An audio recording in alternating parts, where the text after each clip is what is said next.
All right, I think we're ready to go. Got all our stuff. I'm ready to bump into things. My hands are cold, but it's gonna get warm in here. So welcome to weekend tea practice.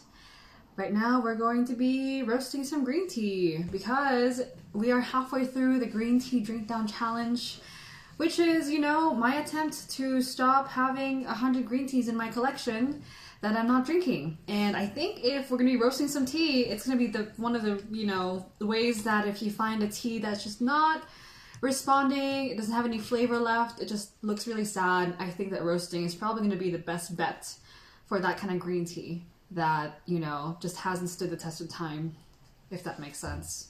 So I'm nervous. Fire and stuff. I'm not a pyro. I know a lot of people like playing with fire and stuff, but we'll see. Let's push some comfort zones, Steven, how's it going? TJ, hello. Nicole from Tea For Me Please, how's it going? Warm greetings from Las Vegas. Christine and T-Hoff, Taiwan. Is that Taiwan? TW? I always assume it's just Taiwan. Okay. Let's do the shebang. Hey Nicole, you done this before? Wish you were here. I'm sure you've done this before, right? So basically, I've spent the whole week kind of drinking down green teas. Hopefully some of you guys have as well. And in the process, I've been able to determine which green teas I really want to try to re-roast. Because not all old green teas will need to get re-roasted, Some old green teas have actually been pretty good, have held pretty strong over the years. But there have been a couple, especially if you were watching last week's blind tasting, that when you drink them, they just don't have a taste anymore. And that's kind of the stuff that I picked up that I would like to try roasting today, because I'm not trying to chase after aging those teas. They're already kind of on their way out. This is almost like I would, kind of like a last-ditch effort to try to get them back and drinkable. So let's see if we can get that done today. I'm going to start with a green tea that we tried last week, which is the Kenyan green tea. This was a tea that, if you remember, I tasted it and I was like, there's no data. I can't taste anything. There's nothing left for me to figure out, and so I got it wrong. I have enough of this tea to try a couple different approaches. I'm going to try cold brewing it again. I'm going to try, today I'm going to try roasting it to see if we can bring it back to life. So yeah. TJ, you love roasting old Japanese green teas lying around. You should help me out then, because the only time I've ever done this in using a ceramic roaster is with my friend Ken, who's, the owner of this tea roaster, at the local tea shop where we host our tea club. And yeah, why I haven't roasted before, I tend to kind of just want to try teas as they are. I feel like, I have a pretty good tolerance for old tea. I can still kind of pull the flavors out and trying to get to know what it was at the very beginning. And maybe I just don't have confidence to think that I would add any value to this tea that's already pretty tasty, But, I'm finding that there are some teas that are just a lost cause already. And I think this is one of them. It doesn't help that it's been stored in this, this craft paper bag and stuff. Let's see if we can get some life back into it. Nicole, I'm shocked you haven't tried it before. I'm shocked that I haven't tried it before either. It's pretty popular these days. So don't overdo it. Okay, I guess that's all right. Okay. No, Steven, let me do it. You don't think you showed me how to do this before we started the live? You don't think I can do it? Jeez, Steven. It's just gonna help. That's fine. So I got this on my own. What if I'm stuck in the wilderness and I have to roast green tea? I'll let you struggle. It's okay. Okay. So we've got this, whatchamacallit, butane propane mix thing. Is it obvious that I had Steven help me figure this setup up? We click this and we hold this. Yeah! And then we turn this. Is it turning? Is it turning? Ah, it's not turning. Is it turning? The other way. The other way.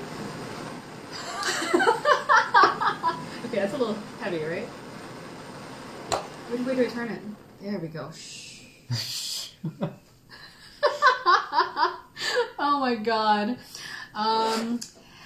TJ, keeping it vague. Good. It's like tea roasting brute, like art brute, the kind of roasting of tea that you get without any knowledge at all. Might be more interesting than the kind of tea you roast with someone else's guidance, right? Okay, so this is called a horoku. It's a ceramic roaster. It's Japanese specifically. It's designed to be used for Japanese green teas that are a little tinier. And I think in general, Japanese green teas tend to be a little bit easier for us to roast at home because they've got that leaf shape that I think is a better match. You know how Sencha's all fragmented? The leaves are right about the same size, more or less, but if you get into something really janky like Taipei Hokui or Dragonwell, you can get pretty different leaf shapes and sizes. And when it comes to processing tea, including tea roasting, you want leaf sizes that are about, you know, the same shape, size, and weight, because you want consistency in the roast. And so right now, we're preheating. Not a pot, ceramic roaster. And I don't know if you're supposed to do this, but it makes sense to me. You want more consistency, so I think it's good to preheat. How's that going? Ooh, let's check it with the ray gun. Right now it's ready. Wow, it's registering at 189 degrees Fahrenheit. That's 80 degrees Celsius for y'all who are not American, who are not, you know, in the 18th century like we are. When even is that from? Okay, let's see. Steiner, Christine, I had trouble with getting an even roast in any green tea that isn't sencha. I agree. So good luck to me today because the first one I'm doing is a kind of like not even leafed tea. So let me show you the tea really quick before this cools down too much. This is the Canyon green tea from last week's blind tasting. I've had this tea twice now in the last 2 weeks. It is going to be a little bit challenging to get this roasted evenly because some of the leaves are really big, like this guy, and then some of the leaves are really small, like this guy. So, you know, actually I'm gonna squish it a little bit just to get some of those big leaves a little bit cut down. All right. So off the camera, I'm squishing the leaves a little bit to get them a little bit more ground down. There we go. All right, let's get the show on the road. Ooh, there's some sencha still in there from Steven's attempts earlier this morning. All right, now let's get the show on the road. It's all preheated. You don't need one of these, but I like pointing lasers at stuff. It's still at 190 degrees Fahrenheit. That's 80 degrees Celsius, more or less. It's going up and down. Is that flame okay? It's kind of. You should turn it up a little bit. Yeah. Okay. No, the other way. The other way. The other way. Don't lose it. There we go. Yeah. All right. All right. So, from what Ken taught us, and from what I've seen her roasting in Taiwan, at least, you want consistency. You want the leaves to be moving around if you're exposing them to a flame like this, because if you let the leaves sit in one place, that side of the leaves that's holding the roaster, or that side of the leaves that's against the roaster is going to cook a lot faster than the side away from the roaster. So it's kind of like cooking, you know? You gotta turn the steak, I guess. Do you want me to move the camera? Want an aerial view of this roasting? Aerial view of this novice roasting? I don't know. The funny thing with the internet is that there are actually tea producers and tea roasters who get to watch our shenanigans out here in the West. I bet it looks really funny to them. Alright. We're starting to get some aroma now. Please, money for the poor. Please. Please. Fresh green tea for the people who have too many old green teas.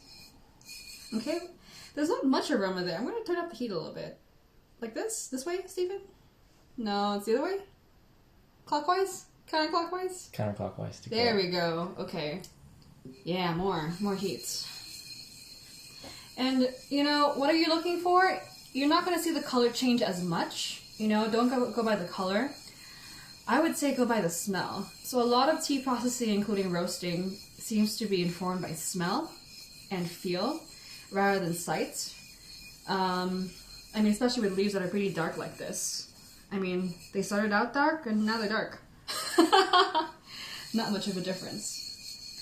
And then as I'm turning up the heat, I wonder if the temperature has changed on the ceramic roaster. Ooh, actually it's dropped a lot. Oh no, it's gone up. It's gone up. Okay, it's at 110 Celsius now. That's 220 degrees Fahrenheit. It's pretty hot. When you're roasting tea in a commercial setting, like in Taiwan or something, they actually use pretty low temperatures over a longer period of time. So this is pretty intense stuff. You're talking like roasting tea over a day, 2 days, sometimes a week. Cycling it on and off. This is pretty fast and meant for home use. Has it changed color at all? I can't even tell. So, it still looks like tea. Oh gosh, you can't even see the tea because it's like down in the roaster. Yeah. Alright. I can't smell much. And maybe that's because this tea is just so old. Alright, let's do a couple more. Counterclockwise? To go up? To go up. Yep. Yeah. So usually when you roast tea like this, you should be getting more of a smell from the tea. But maybe because the tea is so old and so, you know, I don't know, you should be smelling more aromatics coming from the tea.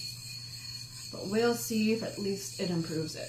And what's happening here is it's also trying to caramelize some of the sugars that still exist in the tea leaves. So tea is made up of tons of stuff, and especially carbohydrates, you know, will caramelize during this process.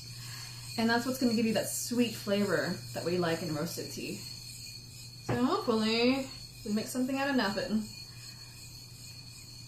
And I'm sorry for not looking at the camera. I'm trying not to hit myself with this thing. Because if I hit myself with this thing, I knock over the stove, and then my tea room goes up in flames.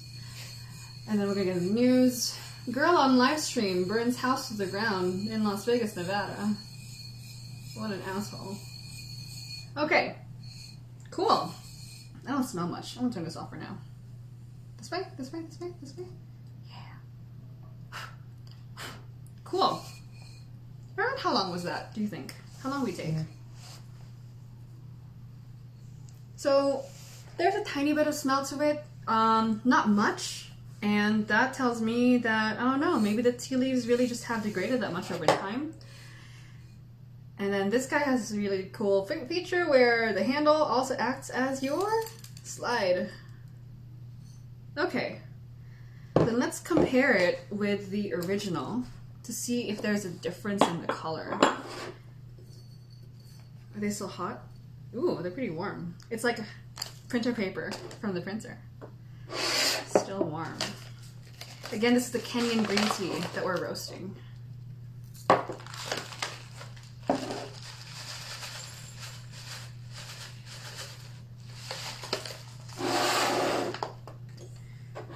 Any difference in the color? They look the same, dude. This is just me. This looks a little bit more ashy, I would say. But barely. Let's try it out to see if there's any difference. So let's take 2 identical pieces of teaware, strike them up, and then I'm not going to weigh these. If there is going to be a difference in the result, it should come up even without weighing them out. So this is the roasted one. Ooh, it's still warm and toasty. I forgot to preheat my teaware. Ruined. Ruined. Okay. We'll just keep them both even, and both are not preheated. So this is the roasted one over here. And then this is the non-roasted one over here.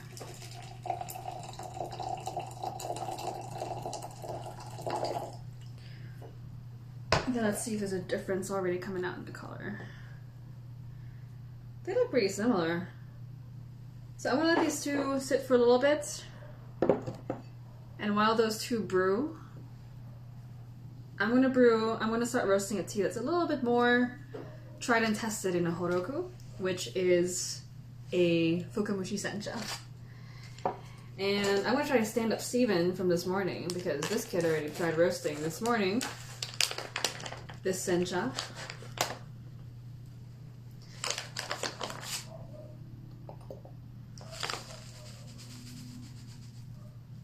So if you notice, compared to the other tea, this one has smaller particles, which makes it a little bit more easy to work with.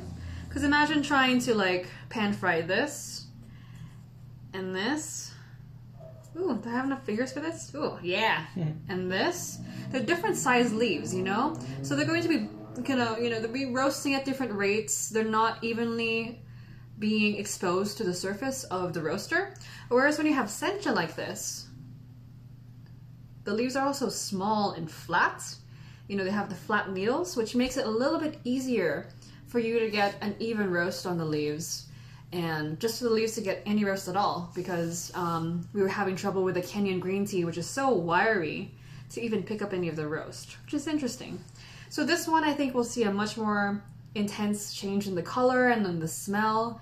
So let's get started. This tea does taste okay, the way it is right now, but I don't know, it's just okay.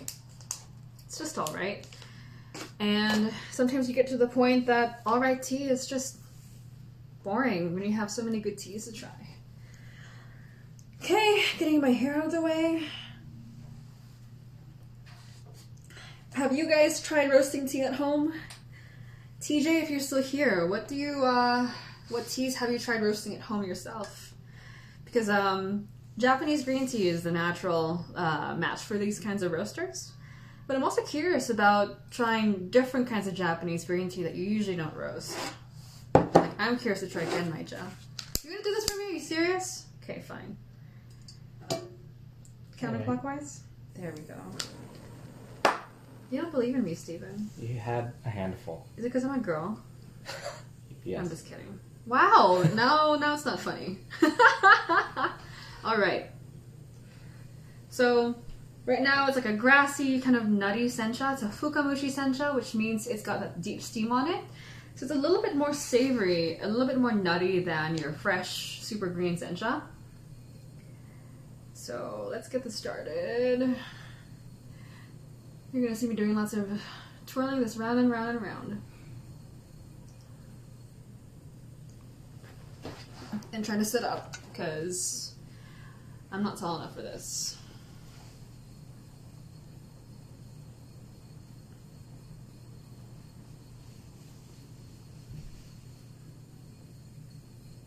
Okay, I'm gonna slow down to give it some chance to even pick up some heat.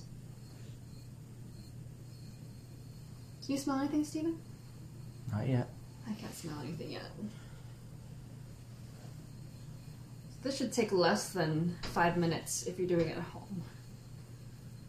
Again, a much different time duration versus the kind of roasting you're seeing on a tea farm. When you have a roasted tea, like a roasted oolong or even hojicha, you're talking about commercial operations which can take a day, 2 days, weeks to roast, depending on the tea. This is like a home style version. Ooh, okay, we're getting some aroma coming out of them. How old is this tea? Do you know? It's like at least 2 years old at this point, right? So it's not horribly old.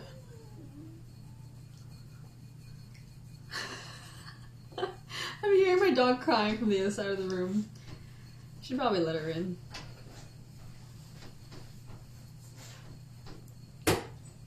With an open flame. With an open flame? I don't know. Oh my god, that's a big golden doodle to be around an open flame. Oof. That dog is strong enough to just upend this whole table. So, yeah. Alright. We're seeing some color change now going on. Let me look up from the from my roasting. Jess, how about Korean green teas? They're so light, would roasting just be taboo? I don't think anything's taboo, but I think that a lot of the Korean green teas I've seen have a leaf shape that's a little bit more difficult to work with, I think, It's kind of like the Kenyan green tea we were working with earlier, which is more wiry. It's just a little bit more difficult to get them exposed to the flame. Then here, some of the small particles are getting stuck to the bottom of the roaster. And I think it's just static. So I'm just trying to get them off so they don't burn. Okay, there we go. We'll do this for another minute or two. Yeah, I don't think anything's taboo. I would try it anyway. Shiloh, hello, how's it going? Yeah, more fun experiments indeed.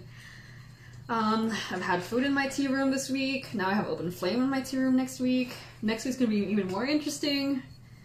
Got even more stuff to do. That's why I'm having a lot of fun with this green tea experiment, like the green tea challenge.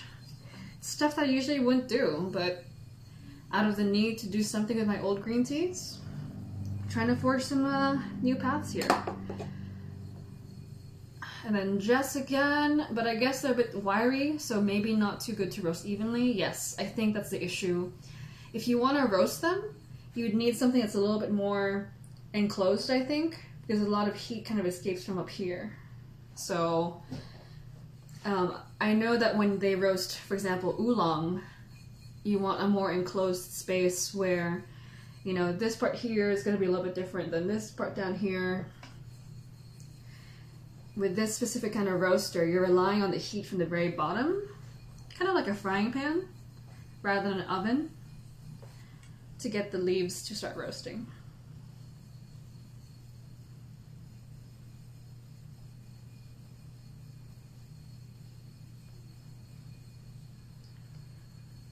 Okie dokie.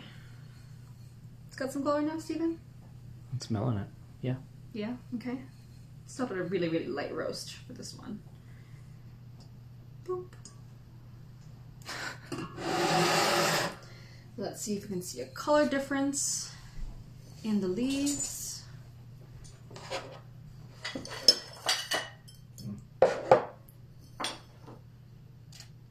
Ooh.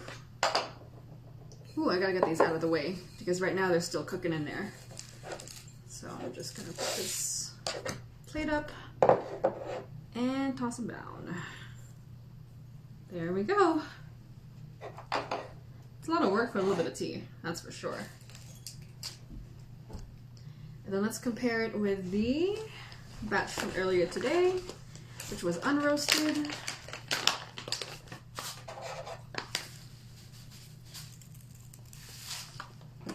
Tea leaves going everywhere. So yeah, we are seeing a little bit of a color difference here. This one here is getting a little bit more brown and yellowish. This one here is still more green. And this one definitely has a really roasty, really, really sweet smell going on. And the thing is though, we're gonna try and drink this today, but in reality, if you were roasting teas in a commercial setting, you're actually going to let it kind of like rest over a period of time. That's why when you order things like dark roast oolong or wui yancha, vendors will often tell you kind of wait a little bit longer for the roast to die down. Now I think in this case, the roast is so light, you're not really in any danger of it being overly roasted. But, you know, even if you roast a tea, it's not really done transforming for at least, you know, the next day, 2 days, a week, even a couple of months. Maybe after this live, I'm going to roast a larger batch of tea to see if we can store it and compare it at different points of time to see how the roast decreases, increases, changes the flavor of the tea over a couple months. But we're going to try this one today on its own. And then let's get another couple fairness pitchers. Let's use these tinier ones so that we don't waste too much tea. This time I'll preheat it, and then we'll go back to the Kenyan roasted green tea that we let sit before we roasted this. All right. Preheating, preheating, preheating. As usual, when we compare two teas, use the same teaware. I'm not going to weigh this out, though the level of roast should be enough to come through just in the quality of the leaves. This here is the roasted one on the left. Just cover the bottom of the Ooh, it's roasty! I'm excited about this one. And then that's the roasted one, and this is the non-roasted one. And again, this is a Fukamushi Sencha. Oh, and now the color of the tea is becoming more apparent here. This one's got a little bit more dark, kind of like yellowish color. This one's still more vibrant green. It's not a very, very hard roast, but we can start there. We'll hit both of those. And then after this, I haven't actually decided which green tea I'd like to roast. Me being me, I'm so extra. I was thinking I want to try roasting Genmaicha, which is already roasted on its own, but Genmaicha is so toasty and roasty already. I wonder what would happen if you had a dark roast Genmaicha. It's going to be a little bit tricky because the rice will perform a little bit differently than the tea leaves. I hope the rice doesn't burn. But can you imagine making Genmaicha even more toasty, even more nutty, even more satisfying than it already is? I don't know if it's possible. Okay. Alright, let's try the experiment from earlier. No difference in color. That's interesting. I can't even tell just by the color which one is which. This is the one that's been roasted, and this is the one that's not roasted. And we applied a heat of about 200 degrees Fahrenheit over the course of like maybe a good 5 minutes, I think. Something like that. So let's try it out.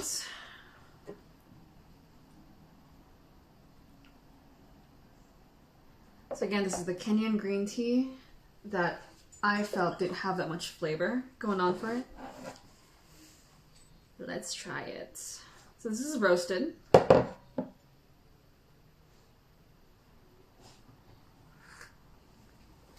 Oh, it does have flavor. Oh, that's fantastic. There's actually flavor in this tea. That's really, really good. So while there's no color difference, there's actually a difference in the flavor, I think, because I remember this tea being just like extremely tasteless the last time I tried it. Let's try the unroasted version.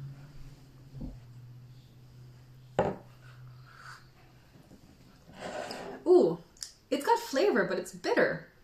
That's interesting. So that's more bitter and sour and dry. It's got some flavor, but it's bitter, sour, and dry, and then it drops off. Ooh, wow, that's really bitter, sour, and dry. Okay? Blah. Wow, that's just not good. What's going on there? It's the same color. You'd think it tastes pretty similar, but, you know, I don't know. What's going on? So the roasted one tastes a lot more, you know, it's got more flavor, it's got more balance. That's kind of surprising because I thought we would taste more roast in it. But what you're actually getting is more balance and more smoothness. And none of that sour kind of bitter thing going on, which is interesting. I wonder now if that's just the removal of humidity. Because when it comes down to roasting tea, it's not just about imparting a roasty flavor to the tea. It's also about removing the humidity from the tea, especially if you're storing it for a long time. So even if you don't want your tea to taste toasty, you can still benefit from... Ooh, I'm just getting buffeted by this dog. Hey, dog! He's got a lot of energy right now. Come here, dog. Come here, dog. Let her come here, because there's no open flame anyway. Come here. Come here. Ugh. So as I was saying, even if you don't want a toasty tea to come out, you can still use roasting to remove humidity from your tea, especially if you live in a humid environment, like, I don't know, Florida or Taiwan or Hawaii or not Vegas, anywhere but Vegas. If your tea is being stored in an environment that isn't completely sealed up like this, you know, like get all the air out and stuff. I mean, even some of these will have like little holes in them when you forget to like zip them up properly. Unless you're, you know, vacuum sealing, air will inevitably go into your tea, and that air can also introduce humidity into your tea. And humidity is like the biggest contributor, I think, to tea going stale. Because I noticed in Vegas, our tea goes stale a lot slower than it does elsewhere. So if you find that your teas are becoming a little bit more sour, you can kind of taste A little bit of that wet taste to it. Wet taste meaning like, you know, sour, bitter, kind of off flavors. You can use roasting at a relatively low temperature, kind of like what we did today, a really, really light roast, just to make sure there's not excess humidity.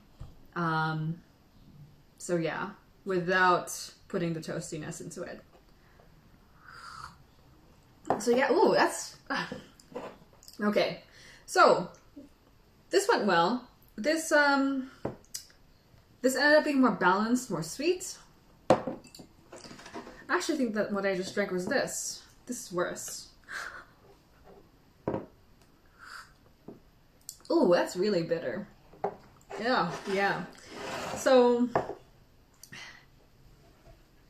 bitter, dry, sour, with not much flavor. Wow, okay. Not pleasant. Versus this, it's also got a astringent kind of cat tongue thing going on.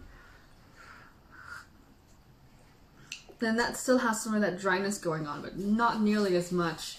And you still get some sweetness and, you know, florality from this, which is a pretty good, I count that as a win, I think. So now I'm going to want to just roast the rest of that, I think. Or use it for cold brew. I need water. Whew. Green teas, man. We're like playing with fire, literally and figuratively, when it comes to drinking some of these old green teas. Okay, next one.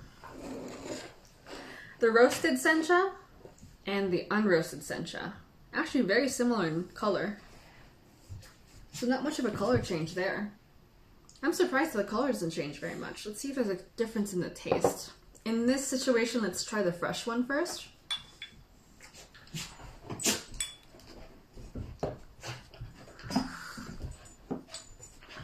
Okay, it's really, really good. This is just straight up seaweed for me. If you like Japanese, you know, cuisine, like the brothy, kind of seaweedy, kelpy stuff, this is just it in a nutshell. But it's not the most bright sencha anymore. It's still very drinkable, it's just not very interesting. Next one, this is the roasted one.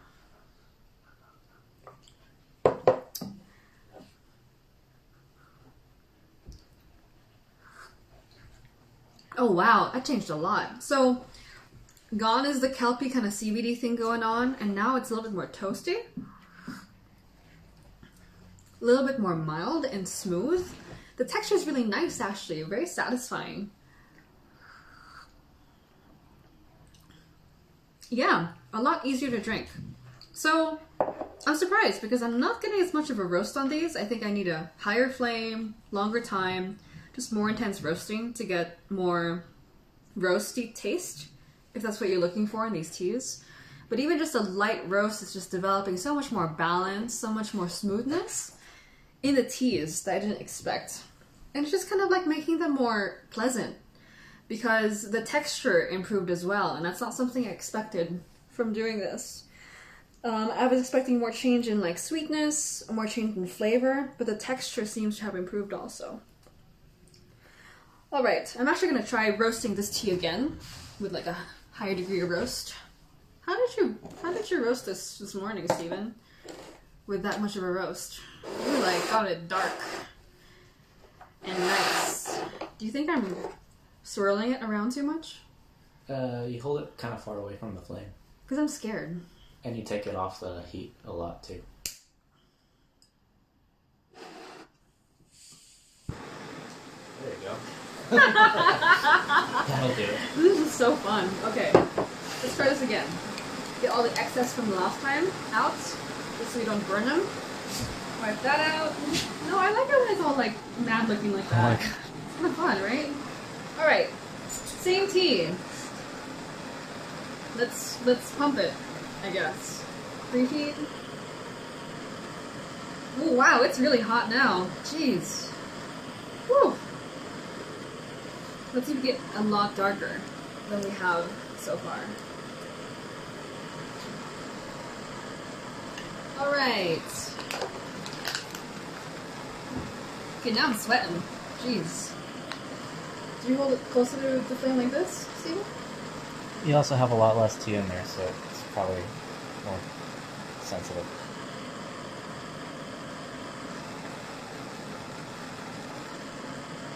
Try this like different motion where I let it sit for a little bit and then swirl it. Wow, the smell is coming out a lot more doing this. Ooh, it smells amazing in here. Jeez. What's the temperature at right now on the heat gun? It's 350. 350! So we were at 200 degrees last time. And now we're 380. It's going up fast.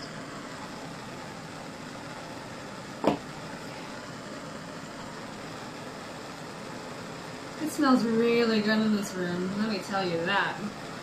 So I think we're getting a little bit more action on the roasting now. You can just smell it in the room. And stuff is, relatively even still. That's good. See the smoke coming out of the leaves now for the first time today. Ooh. It's getting hot.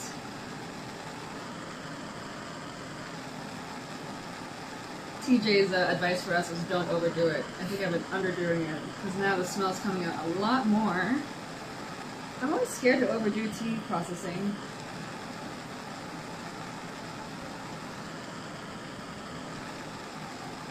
Hey dog.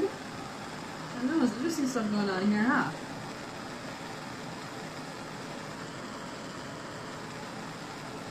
Does it smell good? Does it smell like food?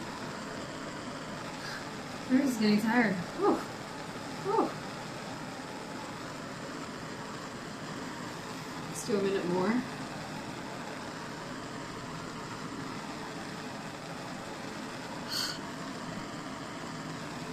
Where's the temperature on it now? Just curious. So we've got the ray gun over here. 390. 390? Oh my god. We can just cook chicken right now. 410. Okay. Yeah, That's probably good. that's getting really dark now. Okay. Now I want to do another batch. Alright.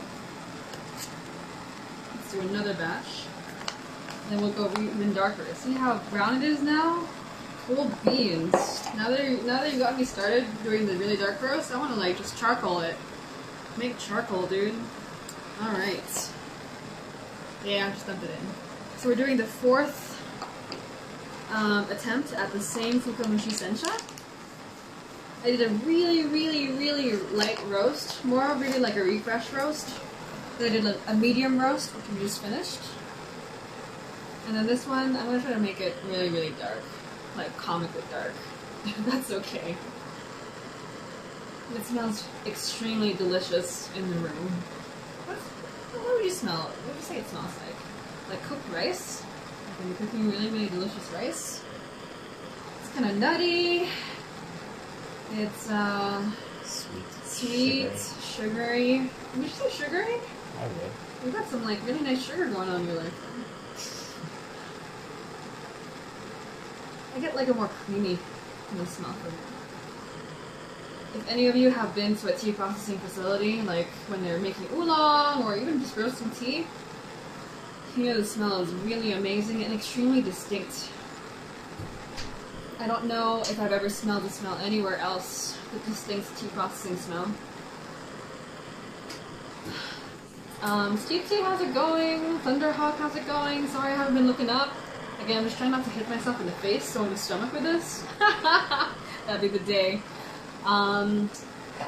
Bodakopi, how's it going? Esther, I missed the beginning of the video, so I don't know if you mentioned it, but what would you think would happen if you gave a roast to an old green oolong? Old green oolong gets roasted all the time.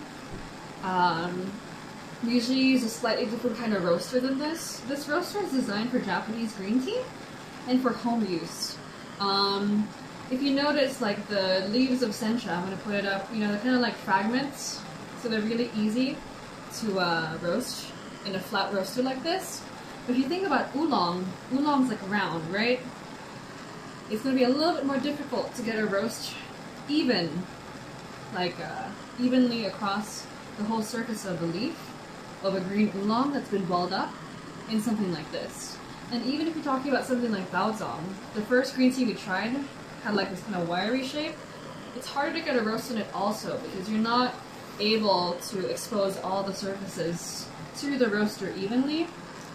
In short, green oolong I think would be easier to roast in an oven than in something like this, where you have, an enclosed space with a lot of heat being applied from all sides and at a lower temperature than this.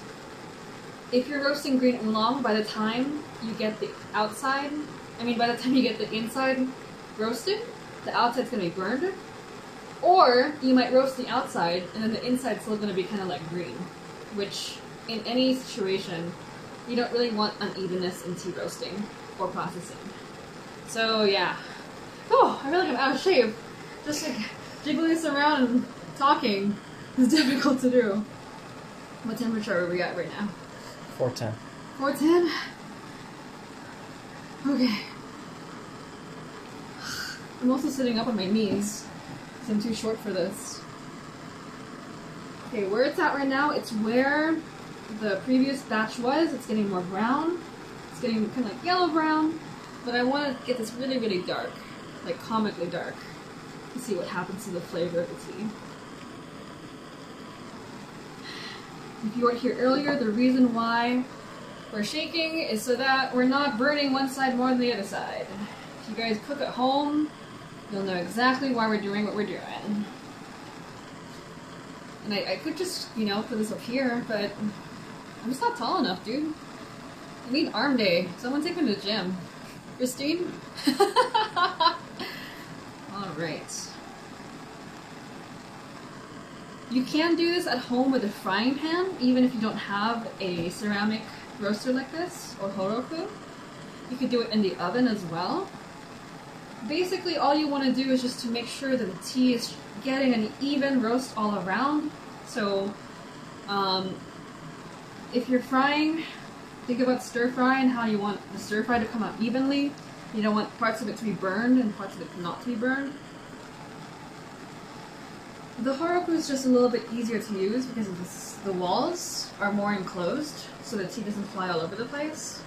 And also the fact that the top is kind of enclosed means that some of the heat is getting trapped and hitting the top of the tea leaves also.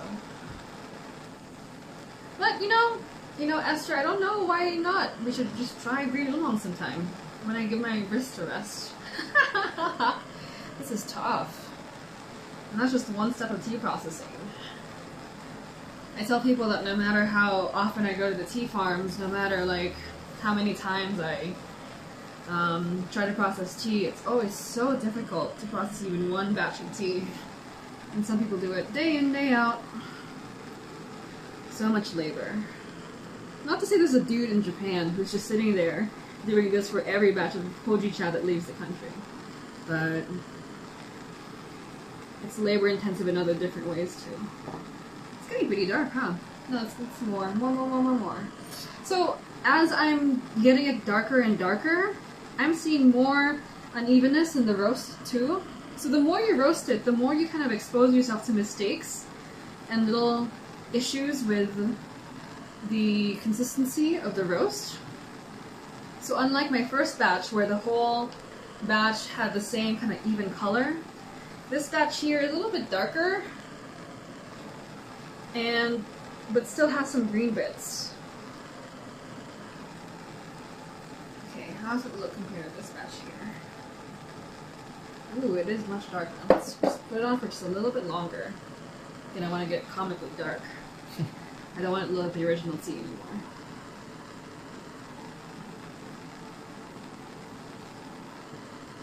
And then we'll do a side-by-side. We'll lay out the leaves to show you. To see the color differences with the different levels of roast. Can someone take over? I wish someone could take over. Like Steven. You're just standing over there watching me do this. Ah. Okay, one last round. Alright. Okay, I'm over this. Let's go.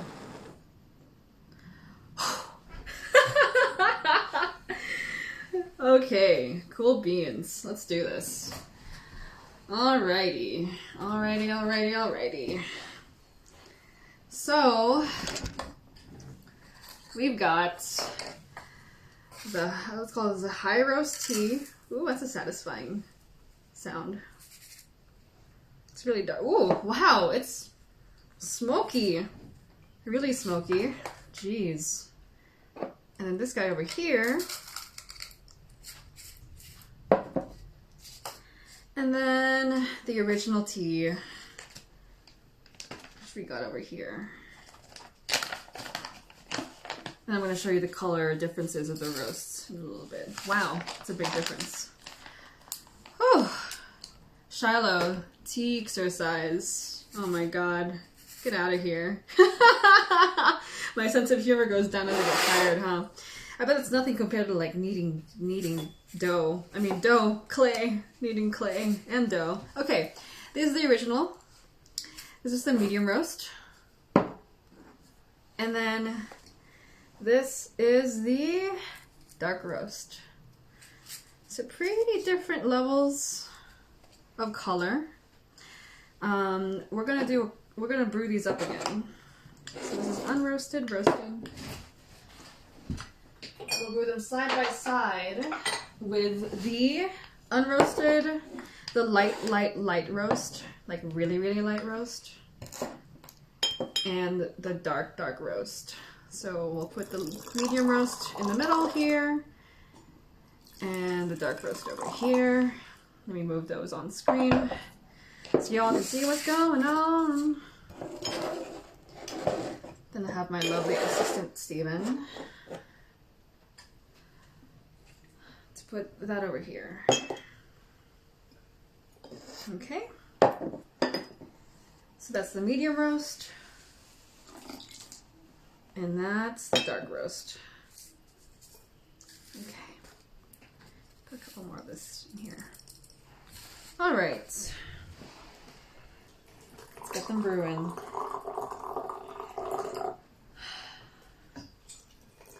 It's a lot of work. Phew. It's like no wonder that tea in the commercial kind of scale, you don't really use little tiny roasters like this. It'd take too much time. Ah, I know. Come here, dog. You need a hug. Come here, dog.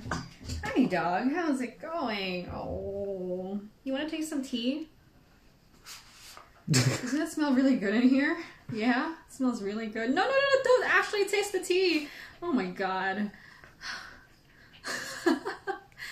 Okay, so we're seeing color differences in the teas. These are from the first couple experiments, first couple rounds. This is... Are you serious right now? I know. Okay. This is the unroasted tea. This is the very lightly roasted tea. And we're seeing a big difference just between the lightly roasted tea and the medium roast tea. It looks like it's clearer in color. That's interesting. And then the medium and the dark roast, which is even more clear in color. Why is that? That's interesting. I wonder if that's because of the humidity. Because typically when tea has more moisture in the leaves, you have more cloudiness in the liquor. And that's why when we evaluate tea, you'll hear a lot of people say, hey, when you brew up a tea, look at the liquor and look at how, you know, brilliant or clear or, you know, just you know, nice looking and transparent looking the liquor is. Like even with a chaud pour, sometimes chaud pour can look really cloudy, and then sometimes it could look like really brilliant looking. Dark, but really brilliant looking. And I wonder if what's happening here is that in comparisons, yeah, this is more cloudy. And this is more kind of like a little bit more clear. And then you get a lot more clear once we up the roast. That's really interesting. And I'm not talking about the intensity of the color. I'm just talking about how like clear it is. Like you could have like a really deep blue lake, but you can kind of see through to the bottom. And with the higher roasts, you're getting more clarity in them. Maybe because there's less moisture in the leaves. Now I'm really interested to try these out. let's go back to the first two. This is the unroasted, no roast at all whatsoever. Again, this is a Fukamushi Sencha from 2 years ago. Really nice kind of seaweedy tea. It's honestly, it's still a good tea. You know, there's nothing wrong with it. It's got some character to it. It's good. It's just not, you know, the problem with my green teas I have is that they're not bad necessarily, but when you have so much good green tea or just so much good tea lying around, it's hard to remember your okay or like pretty good teas, you know? And this is one of those pretty good teas that we just never get around to. Next, slight roast. Very, very slight roast. This is me not roasting it enough because I don't have the balls to put the roaster closer to the flame. So I think basically it just kind of took off some of the humidity from the tea. Yeah, smooth, sweet. It's got more texture, and that's really surprising to me that the texture is becoming improved with the roast. It's almost like the tea is more clear. It's like when you have a camera and you just kind of like focus it a little bit, it's just more clear and defined with the roast. Yeah, that's good. So if you want to maintain the original flavor of your tea, but make it just a little clearer, I think this is what people would call a refresh roast, where you're not trying to add flavor into the tea. You're not trying to make it toasty. You're not trying to make it change flavor. It's this dog that's moving me underneath. You're not trying to get it to change flavor. You're just trying to remove some of the excess moisture and get it kind of like peppy again. Wow, I'm really impressed by that. Personally, in my like tea practice, I would like to do more of this. I don't like to change my teas too much, just my personal style, but I could imagine wanting to refresh a tea that's kind of like becoming a little more cloudy. Next one is the medium roast. Much higher temperature. About the same amount of time, but much higher temperature. Color is much different. Ooh, that's sweet now. So I think it's, you know, you almost can't recognize it as Fukamushi Sencha anymore. It's really, really sweet. It's nutty. The texture is clear again. It's tasty. It's got a little bit of that freshness still left in it, but you're really definitely going down into like the smoky, roasty kind of realm. If anything though, I kind of wish that it had a little bit more aftertaste. I felt like the light roast still had a little bit more aftertaste to it, a little bit more aroma to it. This one's just sweet with a little bit less complexity, I guess. So I like it. And I think this would be a really good path to go down if you have a tea that just really needs a refresh or just really needs to change flavor because it's so stale. But I don't know. It's almost like we sacrifice a little bit of the aromatics for a better texture and more sweetness. And then let's try the dark roast. This is the medium that we just had. See the colors a bit lighter. And then this is the dark roast, which we did at the same temperature as this, more or less. Maybe a little bit higher, and then for a longer period of time. And this one I'm worried that because, you know, this is just like a home style kind of roast. You just have that natural variation in the way that I'm tossing the pan. It might be a little bit less even. Maybe a little bit more sour. It's got a nice color though. That's pretty cool. Smells really roasty. If you use a pan, just ensure that you don't use one that you cooked food in. The flavor will transfer to the tea. What if that's a good thing? Like, what if you like make crepes in a pan and you want to make crepe tea? Buttery tea. Maybe that's how they make milk oolong. No, let's not do that. Oh my goodness. Ooh, I don't like how that turned out. So this is a dark roast. I think it's the most attractive looking color. It's got like a deep kind of like look to it. But as I feared, because it's a little bit more uneven, you can kind of see my roasting job has left kind of like light colored pieces and dark colored pieces. Some are dark green, some are light green. And I did, you know, do pretty good diligence kind of tossing them around. But because of the natural variation in the shapes of the leaves, these guys are still green, while these little tiny guys are like, you can't really see it. But this is a lot darker, this is still green. And when you have a blend of leaves like that in one cup, they're doing different things in the cup, and sometimes those things can clash. Just in general, the more consistent a tea can be, the stronger, the more clear, the more kind of like focused the flavor is. And here I got a little bit of sour, got a little bit of roast. Some people want to go fresh, some people want to go dark, some people want to go like aromatic. Like the leaves are so different. They're doing different things in the cup and pulling it in different directions. So it's not the best result. If you have hojicha, you can see that it's a lot more consistent than what I was able to do. And that's because the people who make your teas will be roasting in an environment that isn't just, you know, a flat surface where you only have heat coming from one side more or less, and then it's kind of cold on top, which means the only way we can get consistency is to every single time make sure every single leaf is exposed the same way to the bottom of the surface. And it's just not realistic, I think, at home. So don't fault yourself. And it's still pretty good. I just think that the medium roast, without going too overboard, actually turned out to be pretty okay. But this darker roast here, maybe I was getting impatient too, just didn't turn out as good. It's a little too sour.